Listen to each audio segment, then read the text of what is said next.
Everyone, welcome to commerce by Anil sir में हमारे इस यूट्यूब चैनल में हार्दिक स्वागत है। प्रिय बच्चों, जैसे कि आज का हमारा टॉपिक क्या है बेटा, कैश फ्लो स्टेटमेंट। ठीक है, हमने बताया कि company cash flow statement prepare करती है कैश को, है ना, यानी हमारी कंपनी में टोटल कितना कैश है, ठीक है, उसको है ना आइडेंटिफाई करने के लिए कंपनी क्या करती है, कैश फ्लो स्टेटमेंट तैयार करती है। ठीक है, एवरी ईयर। समझ गए? तो आइए देखते हैं, इसी में क्वेश्चन नंबर आपका 11A है। देखते हैं क्वेश्चन में क्या गिवन है। क्वेश्चन में लिखा है calculate cash from operating activities from the following figures. ठीक है, हमें क्या करना है, कैलकुलेट करना है ऑपरेटिंग प्रॉफिट। ठीक है, हमारे क्वेश्चन में 2 ईयर की इंफॉर्मेशन गिवन है। जैसे लिखा है 31 मार्च 2017 एंड 31 मार्च 2018, यानी 2017 और 2018। ठीक है, सबसे पहले लिखा है प्रॉफिट एंड लॉस बैलेंस, यानी 31 मार्च 2017 का 60,000 है एंड 31 मार्च 2018 का 65,000 है, यानी 2017 का 60,000 है, 2018 का 65,000 है। नेक्स्ट लिखा है ट्रेड रिसीवेबल, लिखा है 31 मार्च 2017 ट्रेड रिसीवेबल का वैल्यू दिया है 1,49,000 एंड 31 मार्च 2018 में ट्रेड रिसीवेबल का वैल्यू है 1,53,000। ठीक है, आगे लिखा है जनरल रिजर्व 31 मार्च 2017 2,02,000 एंड 31 मार्च 2018 2,37,000, यानी 31 मार्च 2017 को जनरल रिजर्व का वैल्यू क्या दिया है 2,02,000 और 31 मार्च 2018 को जनरल रिजर्व का वैल्यू दिया है 2,37,000। ठीक है, आगे लिखा है सैलरी आउटस्टैंडिंग 31 मार्च 2017 30,000 एंड 31 मार्च 2018 12,000, यानी जो सैलरी आउटस्टैंडिंग दिया गया है 31 मार्च 2017 को 30,000 है और 31 मार्च 2018 को 12,000 है। आगे लिखा है wages prepaid 31 March 2017 5,000 and 31 March 2018 7,000। Goodwill 31 मार्च 2017 80,000 है और 31 मार्च 2018 70,000, यानी गुडविल का जो वैल्यू है 2017 में कितना दिया है 80,000, 2018 में 70,000।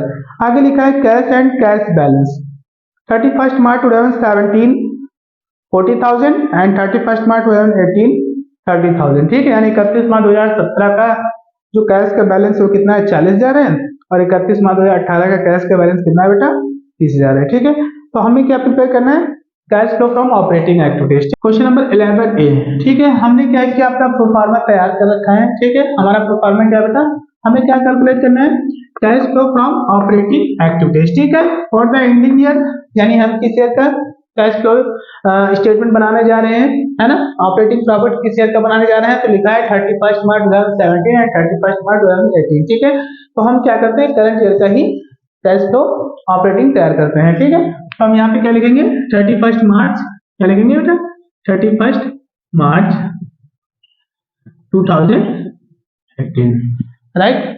अब देखते हैं सबसे पहले क्वेश्चन में क्या गिवन है। क्वेश्चन में लिखा है प्रॉफिट एंड लॉस बैलेंस, कितना दिया है 31 मार्च 2017 का इसका वैल्यू दिया है 60,000 और 31 मार्च 2018 का इसका वैल्यू दिया है 65,000। ठीक है, उसके बाद क्वेश्चन में आपके पास जनरल रिजर्व भी है। ठीक है, तो हम करते क्या है कि जो हम प्रॉफिट निकालते हैं तो उसमें हम लोग क्या करते हैं, प्रॉफिट तो निकालते ही निकालते साथ में जो जनरल रिजर्व होता है उसको भी हम ऐड कर लेते हैं, तो हमारा जो प्रॉफिट आता है वो होता है नेट प्रॉफिट बिफोर टैक्स। ठीक है, यहाँ पे लिखेंगे नेट प्रॉफिट, है ना, यानी हमारा एक्चुअल में नेट प्रॉफिट कितना है। सबसे पहले देखो क्वेश्चन में 2017 है ना, 2017 और 2018, यानी 2017 में इसका वैल्यू दिया है बेटा आपका, क्वेश्चन में लिखा है 60,000 एंड 2017 में 65,000। तो यहाँ पर पिछले साल यानी प्रीवियस ईयर के अकॉर्डिंग इस साल कितना प्रॉफिट हुआ है बेटा आपका 5,000, कितना हुआ बेटा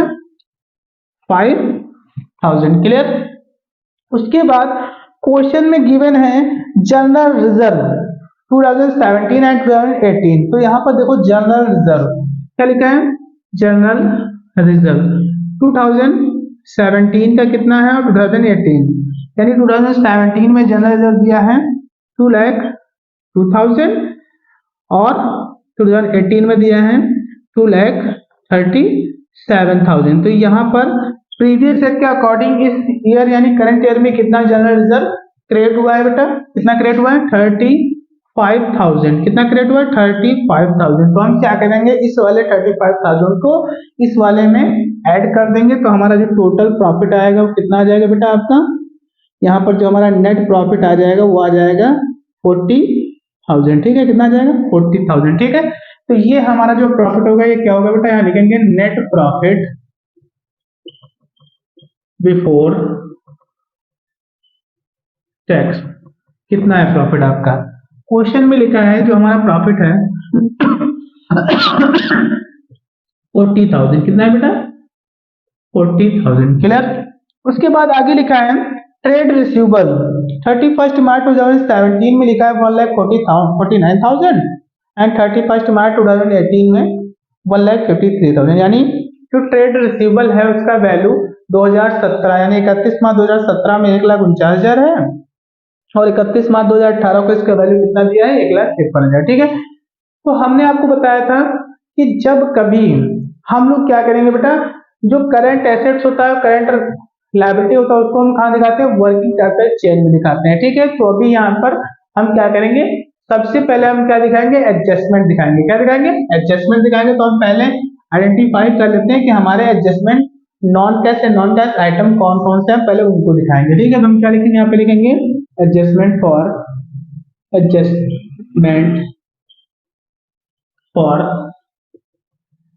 non cash and non cash item. ठीक है, सबसे पहले इसमें नॉन कैश आइटम क्या क्या है, सबसे पहले लिखा है सैलरी आउटस्टैंडिंग, ये भी नहीं है आपका करंट एसेट्स है, करंट लायबिलिटी है। ठीक है, वेजेस प्रीपेड ये भी आपका क्या है, करंट लायबिलिटी है। इसमें गुडविल आपका क्या है, नॉन कैश आइटम है। ठीक है, अभी गुडविल देखो 2017 यानी 31 मार्च 2017 में इसका वैल्यू कितना दिया है 30,000 और 31 मार्च 2018 को इसका वैल्यू कितना दिया 70,000। कितना दिया 70,000। इसका मतलब क्या हुआ कि गुडविल का पहले प्रीवियस ईयर में कितना वैल्यू था 80,000 और करंट ईयर में कितना है 70,000। कितना है 70,000। ठीक है, तो प्रीवियस ईयर के अकॉर्डिंग इस ईयर में यानी करंट ईयर में इसका वैल्यू क्या हो गया 10,000 से डिक्रीज कर गया। ठीक है, इसका मतलब क्या हो गया, इसमें डेप्रिसिएशन लग गया और डेप्रिसिएशन क्या होता है हमारा गुडविल होता है ना, क्या होता है नॉन कैश आइटम होता है। क्या होता है डेप्रिसिएशन, क्या होता है नॉन कैश आइटम होता है। इसलिए हम कहाँ दिखाएंगे इसको, यहाँ पर दिखाएंगे। ठीक है, लिखेंगे गुडविल राइट ऑफ, है ना, राइट ऑफ। कितना है बेटा आपका, फिर इससे करंट ईयर में प्रीवियस ईयर में कितना था 80,000 एंड करंट ईयर में कितना आ गया 70,000। तो कितने से इसका वैल्यू राइट ऑफ हो गया 10,000 से इसका वैल्यू क्या हो गया राइट ऑफ हो गया। ठीक है, तो हम इसको क्या करेंगे बेटा ऐड कर लेते हैं। इसके अलावा और भी कोई हमारा इसमें नॉन कैश आइटम नहीं है तो हम क्या करेंगे 10,000 यहाँ पर भी लिख देंगे और ऐड करेंगे तो आ जाएगा 50,000। कितना आएगा 50,000 और ये हमारा क्या हो जाएगा net profit before working capital change. क्या आ जाएगा net profit before working capital change हमारा कितना है 50,000। ठीक है, अब हम क्या करेंगे वर्किंग कैपिटल चेंज में हम लोग क्या क्या दिखाते हैं, जो करंट एसेट्स होता है और जो करंट लायबिलिटी होता है। ठीक है, उसी से रिलेटेड हमें सारी चीजें कहां पर दिखानी होती हैं, वर्किंग कैपिटल चेंज में दिखानी होती है। ठीक है, और हम यहाँ पर क्या करते हैं, किसको ऐड करते हैं किसको लेस करते हैं, हमें सबसे पहले उसको आइडेंटिफाई करना होगा। ठीक है, तो सबसे पहले यहाँ पे लिख लेते हैं ऐड और दूसरी हेडिंग डाल देते हैं लेस। ऐड क्या करेंगे, लिखेंगे decrease in current assets and increase in current liability। ठीक है, यानी हम क्या करेंगे ऐड हम क्या करेंगे जब हमारी एसेट्स क्या होगी प्रीवियस ईयर के अकॉर्डिंग करंट ईयर में डिक्रीज करेगी तो उसे हमें प्लस करना होगा और जब हमारी लायबिलिटी प्रीवियस ईयर के अकॉर्डिंग करंट ईयर में क्या करेगी इंक्रीज करेगी तो हमें उसे इंक्रीज ही करना पड़ेगा। ठीक है, लेस हम क्या करेंगे जस्ट इसी का अपोजिट कर देंगे, वो हम क्या करेंगे लेस करेंगे। ठीक है, लिखेंगे increase in current assets and decrease in current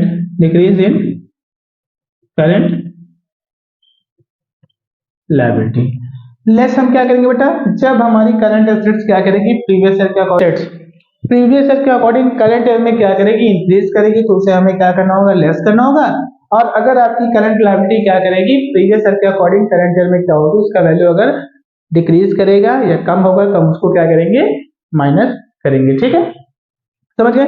तो देखते हैं इसमें कौन कौन सी चीजें रिलेटेड। सबसे पहले लिखा है trade receivable.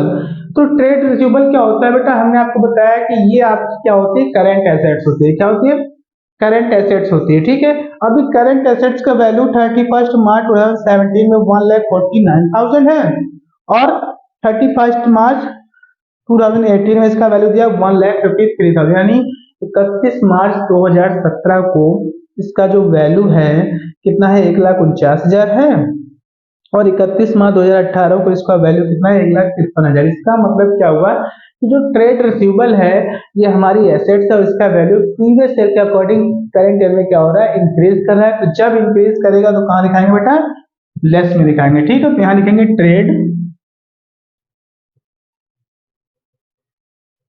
Receivable. Previous year में इसका वैल्यू कितना था बेटा, 1,49,000 एंड करंट ईयर में कितना है इसका वैल्यू, 1,53,000। कितने से इंक्रीज कर रहा है बेटा आपका, सीधे सीधे 4,000 से इसका वैल्यू क्या हो गया, इंक्रीज कर गया, इसलिए हम इसको माइनस करेंगे। ठीक है, आगे लिखा है सैलरी आउटस्टैंडिंग।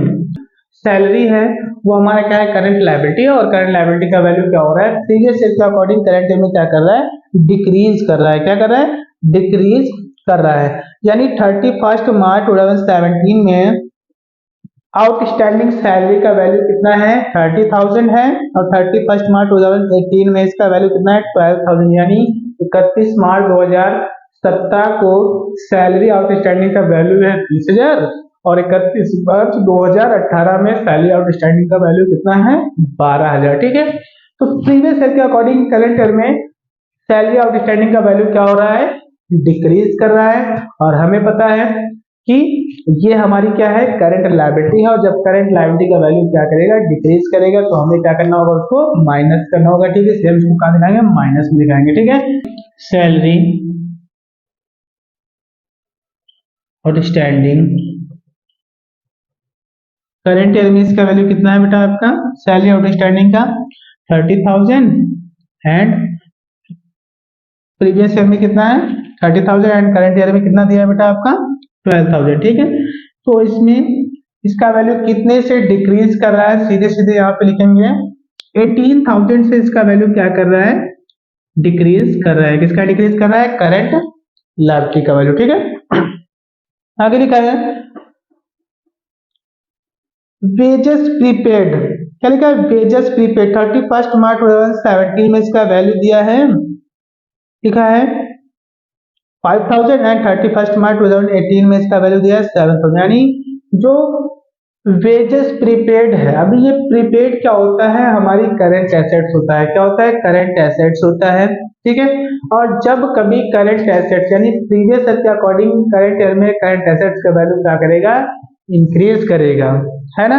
तो हमें उसको कहाँ दिखाना होता है बेटा, माइनस में दिखाएंगे। लेकिन जब क्या होगा, इसका वैल्यू डिक्रीज करेगा तो हमें प्लस में दिखाना होता है। तो यहाँ पर क्या लिखा है कि प्रीपेड वेजेस प्रीपेड का वैल्यू कितना है, 31 मार्च 2017 में 5,000 है और 31 मार्च 2018 में 7,000। इसका मतलब क्या हुआ कि पिछले साल के अकॉर्डिंग इस साल इसका वैल्यू क्या हो रहा है, इंक्रीज कर रहा है। तो हम कहाँ दिखाएंगे, सीधे सीधे माइनस में दिखाएंगे। ठीक है, तो क्या लिखेंगे, वेजेस प्रीपेड कितना आ जाएगा, पिछले साल 5,000 है और इस साल 7,000 है, तो टोटल आपका कितना आ जाएगा बेटा, यहाँ पर 2,000 आ जाएगा। इसका मतलब 2,000 से इसका वैल्यू क्या कर रहा है, डिक्रीज कर रहा है। ठीक है, आगे लिखा है कैश एंड बैंक बैलेंस। तो क्वेश्चन में ये कैश एंड बैंक बैलेंस ये हमारा क्या है, इस सेट से रिलेटेड नहीं है। ठीक है, ये हमारा कहाँ पे जाता है, फाइनेंसिंग एक्टिविटी में जाएगा, इसलिए इसको हम क्या करेंगे, अभी ड्रॉप कर देंगे। ठीक है, यानी जितने भी ट्रांजेक्शन है, जितने भी हेड हैं जो हमारे ऑपरेटिंग एक्टिविटी से रिलेटेड है, हम उसी को यहाँ पर दिखाएंगे, बाकी सबको ड्रॉप कर देंगे, छोड़ देंगे। ठीक है, समझ गए, ऐड कर लेते हैं यहाँ पर। 1000 है ना। अब हम क्या करेंगे, माइनस को प्लस से माइनस करेंगे तो यहाँ पर हमारा जो बैलेंस आएगा वो कितना आ जाएगा बेटा, सीधे सीधे आपका बैलेंस आ जाएगा यहाँ पर। और ये हमारा क्या आएगा, net profit, net profit from operating activities, है ना। ये हमारा बैलेंस क्या आ जाएगा बेटा, आपका सीधे सीधे ये जो हमारा बैलेंस निकल के आएगा, क्या आएगा, नेट प्रॉफिट बिफोर दिस, ठीक है। ये आपका राइट आंसर।